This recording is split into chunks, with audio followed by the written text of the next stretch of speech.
코로나가 참 무섭죠. 코로나보다 그런데 더 무서운 것이 있습니다. 영적인 무감각의 질병입니다. 부부 사이가 익숙해지면 그 익숙함에서 권태기가 오고 그 권태기가 위험하다라고들 이야기를 하는데, 익숙한 신앙생활에서 오는 영적인 무감각도 굉장히 위험하기 때문에 우리가 잘 진단하고 조심하셔야 됩니다. 왜 우리가 집에서 코로나 자가 진단을 하는 것처럼 영적인 무감각에 대해서도 우리 스스로 한번 진단을 해 보셔야 되는데, 그 시금석이 뭐냐면 십자가입니다. 예수님 받으신 순환입니다. 저 십자가를 바라보면서 예수님 받으신 순환을 기억해 보면서 내 마음속에 감동이 있고 감사가 있고 감격이 살아있다라면 우리는 아직 건강한 신앙인입니다. 하지만 십자가를 보면서도 아무런 감동이 없고 예수님 받으신 십자가의 순환을 기억하면서도 내가 아무런 느낌이 없다고 한다면 우리는 영적인 무감각의 질병, 코로나보다 더 무서운 질병에 빠져 있다는 증거일 것입니다. 여러분, 천하디천한 우리가 하나님의 자녀가 되었다는 사실이 당연한 것으로 여겨지면 안 되지 않겠습니까? 오늘 말씀 듣는 가운데 혹시 그런 분들 계시다고 한다면 그 영적인 무감각의 질병이 생명의 말씀 가운데 온전하게 깨끗하게 회복되어지고 다시금 구원의 감사, 감격으로 충만해지는 은혜가 있기를 주님의 이름으로 축원합니다. 오늘 본문은 예수님의 십자가형이 결정되고 난 다음에 로마 군병들에 의해서 예수님께서 조롱과 희롱을 받으시는 장면입니다. 여러분들이 말씀을 들으시면서 한번 각자가 머릿속으로 이미지, 상상을 하면서 말씀을 들으시면 더 은혜가 될 텐데, 먼저 기억할 것이 있습니다. 예수님 받으신 온갖 비열하고 온갖 저주, 조롱 가운데에도 아무런 의미 없이 되어진 일은 하나도 없다는 것입니다. 그 조롱과 희롱 하나하나 속에도 영적인 의미가 다 담겨져 있는데, 오늘 하나하나 이렇게 짧지만 분석하면서 어떤 영적인 의미가 있는지를 한번 생각해 보겠습니다. 자, 십자가형이 결정되신 예수님, 이제 신문을 받으시기 위해서 총독의 관저로 이제 끌려가십니다.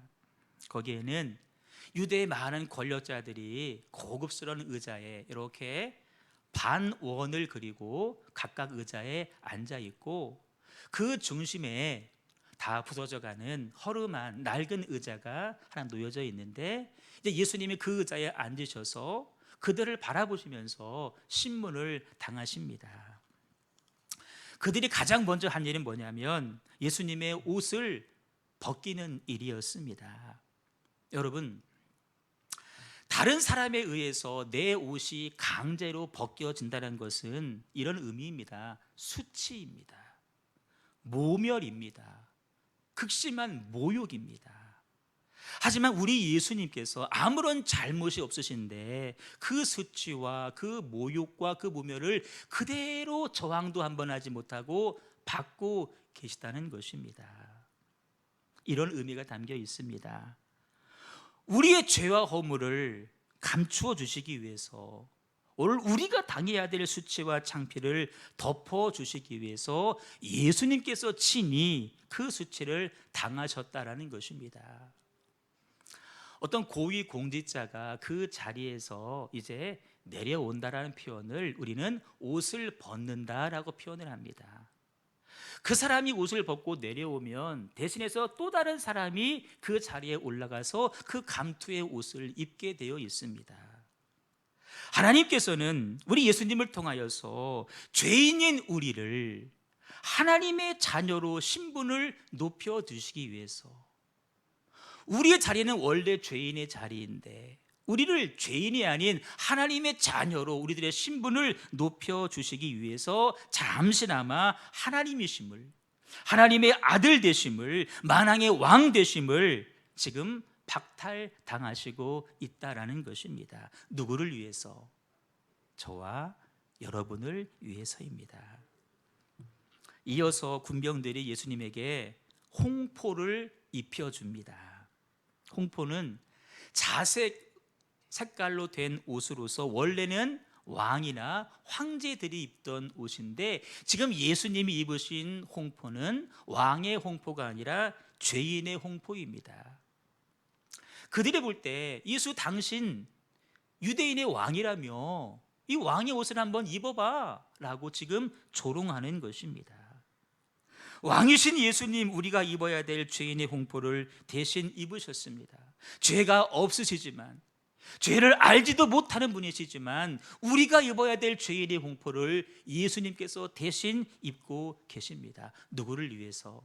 저를 위해서, 여러분을 위해서. 이후에 로마 병정들은 예수님의 손에다가 갈대를 이렇게 쥐어줍니다.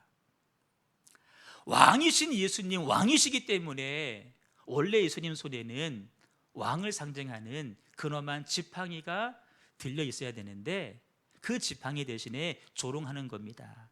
갈대를 들려주고 있습니다. 연약한 존재라는 것이죠. 보잘것 없다라는 것이죠. 무력하다라고 한 예수님을 지금 조롱하고 있는 그런 처사입니다. 여러분, 이 조롱 원래는 누가 받아야 됩니까? 저와 여러분이 받으셔야 됩니다. 그 조롱을 지금 예수님이 대신 받고 계십니다.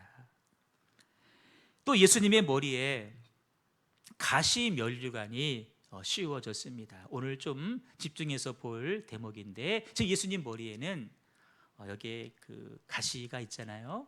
이 가시로 만든 면류관이 지금 예수님 머리에 씌워져 있습니다. 여러분, 면류관이라고 한다면 승리한 사람에게 씌워주는 관입니다. 그러나 로마 군인들은 금 면류관 대신에 우리 예수님에게 가시 면류관을 씌워주면서 조롱합니다.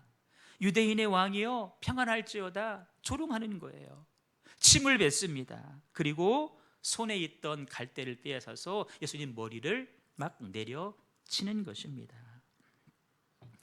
우리 예수님 영광의 면류관 대신에 끝이 뾰족한 가시로 만든 면류관을 쓰고 계십니다. 여러분, 한의원에 가서 침을 맞아본 분들 아실 겁니다. 침을 맞고 있는데 몸이 불편해서 살짝 움직여 보면 더 아프지 않습니까?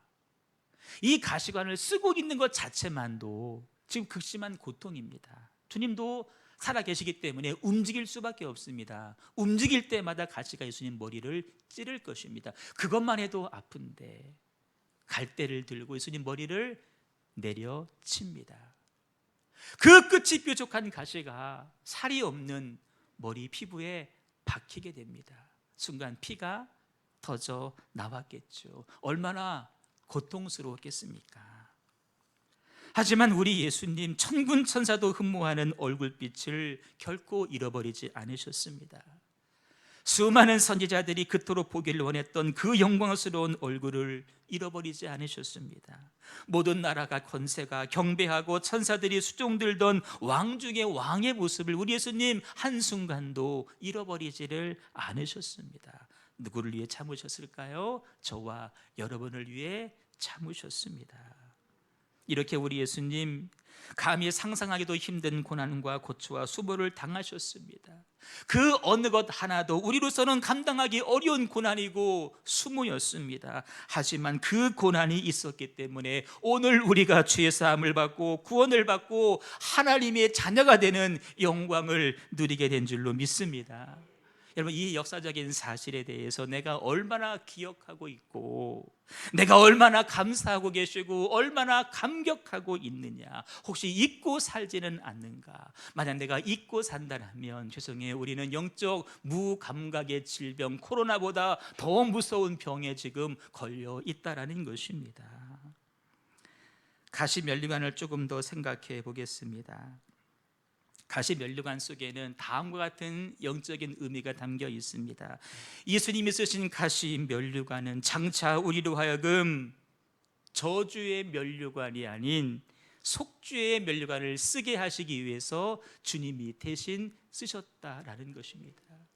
우리는 죄인입니다. 우리 마지막 심판의 날 우리는 죄인의 면류관 써야 될 사람들이었습니다. 하지만 우리들에게 그 저주의 면류관이 아닌 영생의 면류관, 생명의 면류관을 씌워주시기 위해서 우리 예수님께서 대신 그 가시 박힌 저주의 면류관을 써주셨다라는 것입니다. 성경은 이것을 이렇게 증언합니다. 그리스도께서 우리를 위하여 저주를 받은 바 되사 율법의 저주에서 우리를 속량하셨으니 기록된 바 나무에 달린 자마다 저주 아래에 있는지라. 당시 십자가는 저주의 상징입니다. 예수님께서 우리를 대신해서 나무에 달리셔서 저주를 받으셨습니다. 여기 말씀 보시면 저주를 받은 바 되사 그랬는데, 헬라어 성경 원어를 보시면 저주 덩어리가 되셨다라고 표현을 하고 있습니다. 여러분, 하나의 저주가 아닙니다. 저주가 모이고 모여서 우리 각자의 저주가 다 모여서 마치 눈덩이가 굴러가면 커지는 것처럼 우리 각자의 저주들이 다 모아져서 덩어리가 되었는데, 그 저주 덩어리를 우리 예수님 마다하지 아니하시고 대신 다 받아주셨다라는 것입니다. 그래서 십자가는 예수님에게는 저주일지 모르지만 우리들에게는 축복이 되는 줄로 믿습니다. 우리 사람이 하나님을 떠나서 생겨난 수많은 가시가 있습니다. 우리가 하나님 말씀을 떠나서 생겨난 수많은 가시들이 있습니다. 그 가시들이 지금도 저주가 되어서 우리 영혼을 찌르고 있고 우리 육신을 지금 찌르고 있습니다. 하지만 예수님께서 가시의 면류관을 쓰심으로 말미암아 우리의 모든 면류관들을 다 벗어내어 주셨고 대신 우리의 영혼이 살아나게 되었고, 그로 말미암아 우리는 저주의 면류관이 아닌 속죄의 면류관, 하나님 자녀되는 면류관을 쓰게 된 줄로 믿습니다. 두 번째, 주님의 멀리에 쓰신 그 면류관이 이제는 우리의 상처를 치료하는 면류관이 된 줄로 믿습니다. 가시 면류관은 그 가시의 크기도 두께도 다양합니다. 어떤 가시는 길고 어떤 거는 짧고 어떤 거는 두껍고 어떤 것은 가늘고, 여러분 말씀드린 대로 가만히 있어도 그 가시가 그 뾰족한 끝이 머리를 찌릅니다. 굉장히 아픕니다. 갈대를 뺏어서 그 머리를 내려칠 때에 그 가시가 얼마나 머릿속에 깊숙이 박혔겠습니까? 우리 몸에 조그만 가시 하나 박혀도 그렇게 견딜 수가 없는데 피가 터져 나옵니다. 아마 얼굴은 이그러졌을 것입니다. 하지만 우리 예수님은 그 극심한 고통을 끝까지 참아내십니다. 바로 주님을 찌른 그 가시가 우리를 치료하는 가시가 되었다라는 것입니다. 주님 받으신 그 크고 작은 상처가 오늘 우리들의 모든 상처를, 육신의 상처뿐만 아니라 마음과 영혼의 상처까지 깨끗이 치료해 주신 줄로 믿습니다. 말씀 크게 있습니다. 시작. 친히 나무에 달려 그 몸으로 우리의 죄를 담당하셨으니 이는 우리로 죄에 대하여 죽고 의에 대하여 살게 하려 하심이라. 그가 채찍에 맞음으로 너희는 나음을 얻었나니. 아멘. 여러분, 우리들의 모든 영과 혼과 육에 있는 상처가 주님께서 대신 다 감당하심으로 말미암아 깨끗이 치유받은 줄로 믿습니다. 이것을 믿는데, 이것은 분명한 사실일진데 왜 우리가 오늘을 살아가면서 아직도 내게 남겨있는 과거의 그 상처를 가지고 내가 붙들고 앓고 내가 끌어안고 지금 아파하고 있는가? 내 스스로 조금도 해결할 수 없는 그 상처와 아픔들을 왜 내가 마치 다 해결할 수 있는 것처럼 착각하면서 내가 그것을 붙잡고 오늘을 힘겨워하며 살아가고 있는가? 그럴 이유가 하나도 없습니다. 왜? 주님이 다 이미 치료해 주셨기 때문입니다. 삶 가운데 우리를 찌르는 가시들이 얼마나 많이 있는지 모릅니다. 가정에 가도 때로는 내 가족들이 말로, 눈빛으로 나를 찌를 때가 있습니다. 직장에 가도 동료들의 상사들이 말로, 눈빛으로 나를 찌를 때가 있습니다. 잊을 수 없는 과거의 경험과 지을 수 없는 쓴뿌리 아픈 상처들이 용서받지 못했다는 그 정죄의 의식들이 지금도 우리들의 영혼을 찌를 때가 분명히 있을 것입니다. 때로는 내가 선한 일을 하다가도 상처를 받게 됩니다. 충성을 하다가도 상처를 받게 됩니다. 각종 불만과 근심과 각종 내적인 갈등들이 나에게 지금도 가시가 되어서 나를 찌를 때가 있습니다. 주의를 할 때에도, 저처럼 목회를 할 때에도 때로는 그 목회에 많은 일들이 나에게 상처가 되어서 가시가 되어서 나를 찌를 때가 분명히 있을 것입니다. 여러분, 이것이 세상 사이고 여러분, 이것이 인간 사이일 것입니다. 그 상처, 그 가시들 여러분 어떻게 할까요? 내 힘으로는 해결되지 않습니다. 내 힘으로는 여러분 고칠 수가 없습니다. 여러분, 밖에 있는 가시, 그 작은 가시 하나도 내 힘으로는 결코 뺄 수가 없다라는 사실입니다. 어떻게 해야 될까요? 주님께 가지고 가는 것입니다. 주님은 이미 다 그 상처를 치료해 주신 분이기 때문에 여러분, 내가 뺄 수 없어요. 주님께 가지고 가서 온전한 회복과 온전한 치유를 맛보시는 저 여러분 꼭 되시기를 주님의 이름으로 축복합니다. 마지막 세 번째는 승리의 면류관으로 바꾸셨습니다. 여러분, 가시 면류관 쓰고 예수님 돌아가셨습니다. 겉으로 볼 때는 실패, 패배처럼 보입니다. 하지만 하나님은 아들 예수님을 다시 장사한 지 사흘 만에 살리셨습니다. 부활하셨습니다. 패배가 승리로, 영광으로 바뀌어지게 된 줄로 믿습니다. 주님이 이렇게 말씀하십니다.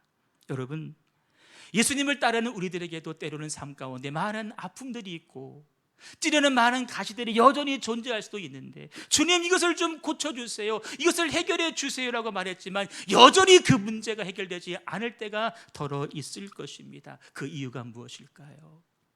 주님의 간절한 소망입니다. 너에게는 그 상처, 그 가시, 그 아픔들 나처럼 생명으로, 승리로, 영광으로 너도 우리도 바꾸어 가기를 원하신다.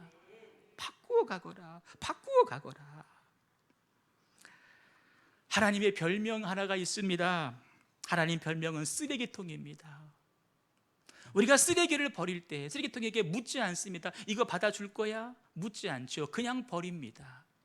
우리의 모든 상처와 아픔 주님께 가져갈 때 주님은 묻지 않습니다. 그 내용 뭐야? 아니, 그건 안 돼. 묻지 않습니다. 다 받아주십니다. 또 하나 예수님 별명이 있습니다. 엿장수입니다. 가리지 않습니다. 고철이고 빈병이고 찢어진 고무신이건 다 갖다 주면 다 거두어 주십니다. 예수님 가리지 않습니다. 우리의 모든 상처, 우리의 모든 아픔 다 가져오라고 말씀하십니다. 수고하고 무거운 짐진 자들아 다 내게로 오라. 야, 그 짐은 안 돼. 아닙니다. 다 가져와라. 다 가져와라.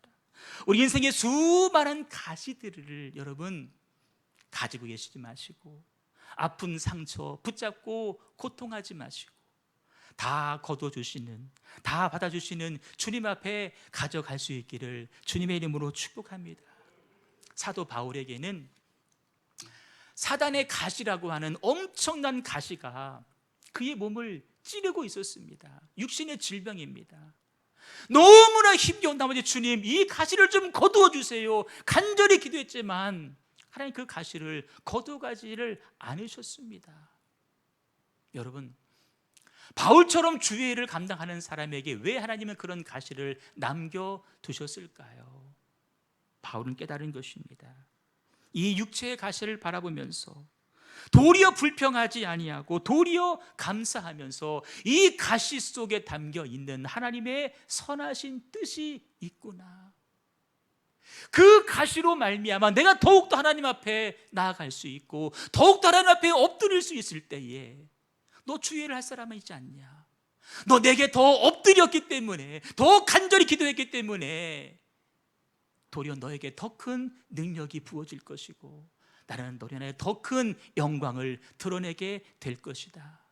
바울이 고백합니다. 내 은혜가 내게 족합니다. 하나님, 이 가시 거둬가지 않으셨지만 이미 내게 베푸신 주님의 은혜가 더 큽니다. 여러분, 땅에서 받을 상급을 기억했다면 결코 이렇게 하지 못합니다. 그러나 장차 받을 하늘의 상급, 하늘의 면류관을 그가 바라보기 때문에 그 육신의 가시, 육신의 상처마저도 더 주 앞에 엎드려고 더 충성할 수 있는 기회로 만들어가고 있다라는 것입니다. 고급 구두는 가죽으로 만들죠. 고급 구두일수록 더 망치로 두드려 맞습니다. 그래야 가죽이 부드러워져서 가치가 올라가는 것입니다. 다이아몬드, 그 날카로운 칼로 많이 커팅이 될수록 얼마나 아프겠습니까? 그러나 그 커팅이 많으면 많을수록 더 진가를 발휘하는 보석이 될 수가 있다라는 것입니다. 우리가 고난의 가시에 찔려 울고 있을 때 주님은 이렇게 말씀하십니다. 나도 통곡하고 울었어. 우리가 가난하고 배가 고플 때 주님은 이렇게 말씀하십니다. 나도 40일을 금식했단다. 입을 것이 없고 부끄러울 때 주님이 이렇게 말씀하십니다. 나는 십자가에서 발가벗음을 당했어. 우리가 억울하고 분통이 터질 때 주님은 이렇게 말씀하십니다. 죄 없는 나도 흉악범으로 취급받았단다. 인생의 짐이 무거워 쓰러질 때 주님은 이렇게 말씀하십니다. 나도 상처난 어깨로 십자가를 졌었어. 여러분, 인생이 어렵죠. 힘들죠. 가시가 많이 있죠. 우리 주님 그 가시를 다 참으셨습니다. 왜? 우리를 위해서 참으셨습니다. 우리 인생의 수많은 가시 여러분 참으십시오. 견디십시오. 그러나 참고 견딤으로 끝나는 것이 아니라 바꾸어 가십시오. 우리 예수님처럼 저주가 아니라 용서로, 패배가 아니라 승리로, 아픔이 아니라 치유의 면류관으로 여러분 바꿔 가십시오. 힘겨운 삶 가운데 내 삶이 바뀌어져서 내가 어딜 가든지 나를 위해 고난당하신, 나를 위해 구원하시기 십자가를 견디신 예수님의 사랑을 증거하고 그 흘리신 피를 실어 나를 수 있는 수레가 되어 보시지 않겠습니까? 이 사순절기 우리가 부활주의를 2주 앞두고 있습니다. 주님, 내 삶을 바라보면서 아파만 할 것이 아니라 도리어 변화시켜 갈 수 있는 신적인 변화를 맛볼 수 있는, 그래서 하나님의 영광 위에 남은 생에 값지게 쓰임받을 수 있는 나와 우리 가정과 우리 교회가 되기를 원합니다. 그 간절한 고백이 주 앞에 올려드릴 수 있기를 소망합니다. 우리 찬송하겠습니다. 난